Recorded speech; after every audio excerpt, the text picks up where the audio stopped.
Dalit Christians అని చెప్పేసి దీని గురించి ఒకసారి మీ వర్షన్ వినాలనుంది నాకు. ఎందుకంటే ఇప్పుడు మీరు మొత్తం పోరాటం అక్కడే జరుగుతుంది. మీరు అన్నారు కదా, యాక్చువల్గా ఇంతకుముందు ఇటువైపు ఉన్న వాళ్ళు కూడా హిందూసే, ఇటువైపు ఉన్న వాళ్ళు హిందూసే. వీళ్ళు వైశ్యాసులు ఆన్ పేపర్ హిందూసే. ఓకే, ఆన్ పేపర్ హిందూసే. సో దళిత్ క్రిస్టియన్స్ ఏంటంటారు అసలు? ఇది ఎక్కడి నుంచి వచ్చింది? యాక్చువల్గా ద టర్మ్ ఈస్ రాంగ్, ఎందుకంటే ఇట్స్ కాన్స్టిట్యూషనల్లీ ఇన్కరెక్ట్. ఒకసారి దళితుడు క్రిస్టియానిటీ తీసుకుంటే అతను క్రిస్టియన్నే అవుతాడు తప్ప దళిత్ క్రిస్టియన్ అవడు. దళితుడు దళితుడే, క్రిస్టియన్ క్రిస్టియన్నే. దళిత్ క్రిస్టియన్ ఇప్పుడు జగన్మోహన్ రెడ్డి క్రిస్టియన్ అయ్యాడు అనుకోండి, క్రిస్టియానిటీ తీసుకున్నాడు కదా.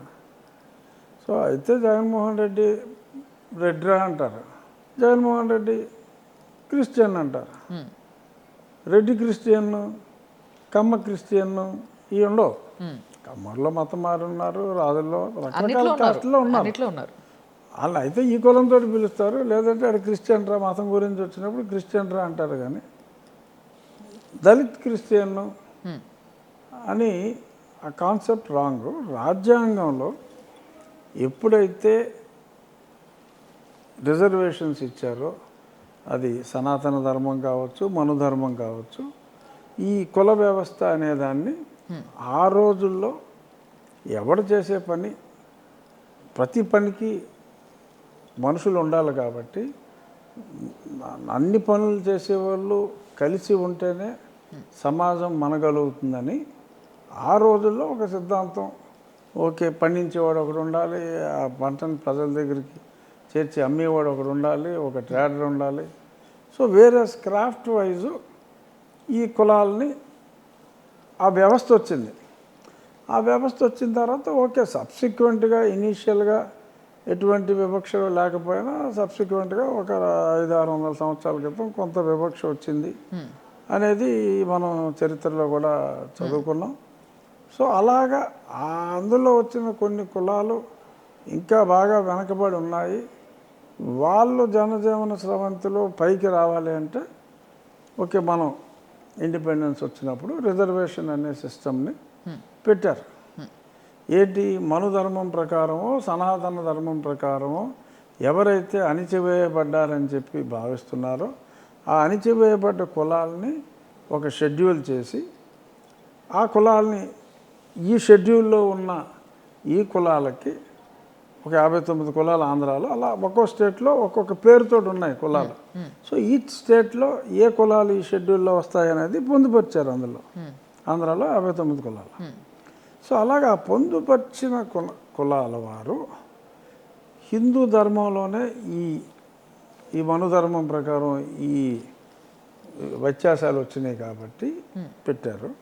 సో వీరు మతం మారితే కుల వ్యవస్థే లేని వ్యవస్థలోకి, అంటే క్రిస్టియానిటీలోకి మారితే ఏదైతే వివక్షతో వచ్చిన వివక్ష వలన ఈ మనుధర్మం పాటిస్తున్నందువల్ల వచ్చిన ఈ కుల వ్యవస్థలో కంటిన్యూ అవుతున్నారు కాబట్టి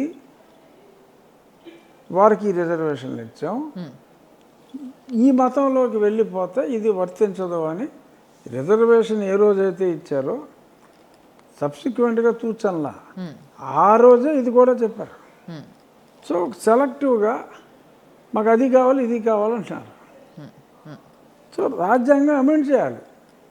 అబ్బాబోబా రెండు కావాలి అంటే రాజ్యాంగంలో అబ్బాబోబా ఇవ్వాలని రాయాలి. అది రాసేదాకా you can't assume. So article 25 ప్రకారం ఓకే, ఎవరికైనా మతాన్ని ఎన్నుకునే స్వేచ్ఛ ఉంది. సో ఆ స్వేచ్ఛతో మనం చాలామంది మాట్లాడారు, మేధావులు మాట్లాడారు. సుప్రీంకోర్టు కూడా ఆర్డర్స్ ఇవ్వడం జరిగింది కదా. 24వ తారీఖు అంత ముందు కూడా సుప్రీంకోర్టు చెప్పింది, మొన్న మరీ స్పష్టంగా చెప్పింది, చాలా క్లియర్గా.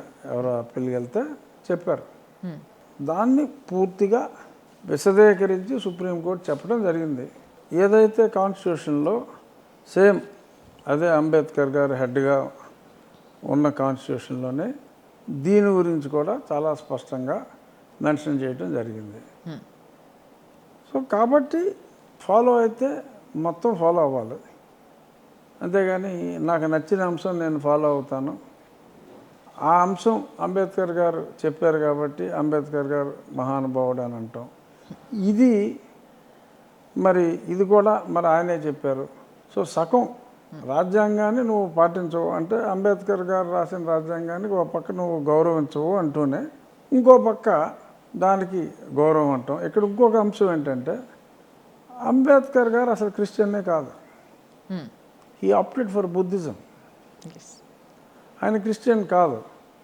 కానీ ఇక్కడ ఉన్న క్రిస్టియన్స్ అందరూ అంబేద్కర్ గారు క్రిస్టియన్ అనే అనుకుంటున్నారు. Okay, nothing wrong. అందరికీ కూడా ఆయన పూజనీయుడే. So anybody can own him. There is nothing wrong. But they are under the mistaken impression that he is a Christian అని అనుకుంటున్నారు. సందర్భం కాకపోయినా I wanted to clarify. Many people are under that impression. But నువ్వు రాజ్యాంగానికి గౌరవం ఇవ్వకపోతే అంబేద్కర్ గారికి కూడా నువ్వు గౌరవం ఇచ్చినట్టు కాదు. సో కాబట్టి ఆయనకి గౌరవం ఇచ్చే వ్యక్తులు ఆయన రాసిన రాజ్యాంగానికి కూడా గౌరవం ఇవ్వాలి.